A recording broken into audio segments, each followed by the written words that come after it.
uh, the skill and adroitness of Ms. Miller making her way hurriedly around the rows, through the rows, must have picked up something from such a great hockey player. But I want to turn my attention to some recent criticisms of an amazing man. I agree with some who have clerked at the Supreme Court that Justice Clarence Thomas may be easily the most intelligent justice on the court.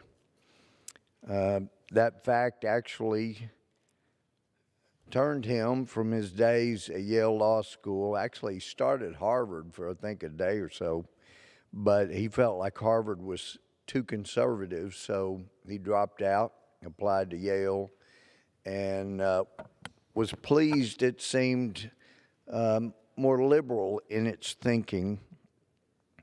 But Yale was able to take a brilliant person like that, and according to his book, he began to notice how liberals who were white seemed to look down on him with an arrogant view of Clarence Thomas that, gee, if it weren't for us liberals, a black man like Clarence Thomas would not have even gotten into this school, when actually he had the raw intelligence to do that regardless, and had done well everywhere he had been, including Holy Cross, when he originally went there thinking he might be a priest at some point. Those are my recollections from his autobiography, a splendid read, My Grandfather's Son. But that kind of arrogance, looking down on him like he couldn't do this on his own if it weren't for us liberals, turned him off. And that, along with other issues, drove him to become quite conservative. And the clarity with which he sees issues is a real treasure for the U.S. Supreme Court. Now, just as when he was nominated to the Supreme Court, he's come under grave attacks from these same liberals that used to look down on him when he was a liberal, thinking he couldn't possibly be as smart as they were, when actually he exceeded their level of intelligence. But that was what was called a soft form of discrimination. What he's experienced in the hearings for his confirmation since he's been on the U.S. Supreme Court clearly has not been soft discrimination. It has been overt, radical, mean-spirited, evil discrimination. Nothing soft about it. How dare that man come off the plantation and dare to have any point of view that was not provided to him by other liberals?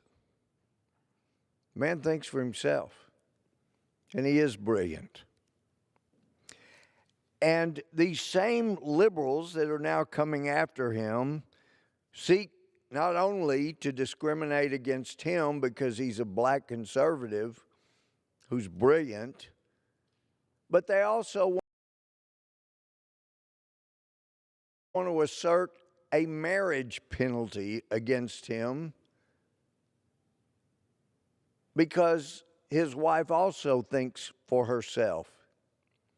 Now, there's a great article written by Mark Paoletta, and this is dated March 11th.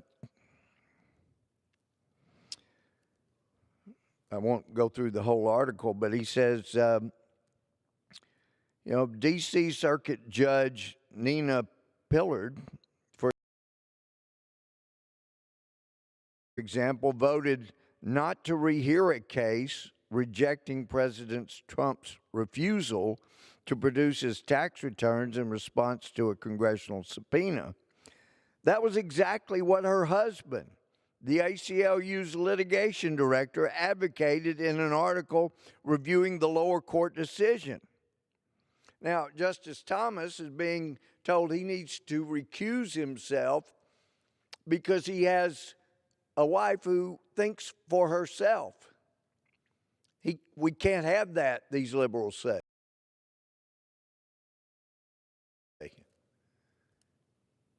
Yet the hypocrisy rises higher and higher with every comment they make about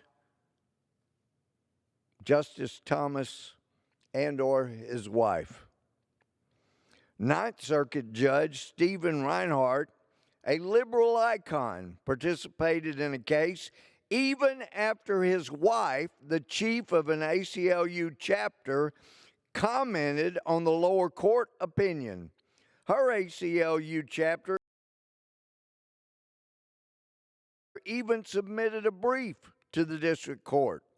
Reinhart defended his decision not to recuse, writing his wife's, quote, "Views are hers, not mine. I do not in any way condition my opinions on the position she takes regarding any issues," unquote, even though he took the same position that his wife took. The article said ethics experts defended Reinhart's decision, noting that, quote, "Judge Reinhart is not presumed to be the reservoir and carrier of his wife's beliefs. A contrary outcome would deem a judge's spouse unable to hold most any position of advocacy, creating what amounts to a marriage penalty." Exactly. And liberals will not apply that standard to liberals, and yet they come after Justice Thomas with their fangs bared, viciously attacking him and his wife. What happened to the old ideas of liberals being these caring, compassionate people who would never judge one spouse by the acts or thoughts of the other? Well, those have gone by the wayside, and we see exactly what's at play here. Article says the Supreme Court has long rejected this marriage penalty. Further down, it says, while any lower court can substitute a recused judge with another judge, there is no one to replace a Supreme Court justice who recuses. And that's what we've lost my constitutional law professor in the last year, David Gwynn. He was a tough professor, but a great teacher, and he continued to be an incredible resource up to the end of his life. And he used to say, there's only one court that owes its existence wholly to the U.S. Constitution. Of course, that's the U.S. Supreme Court.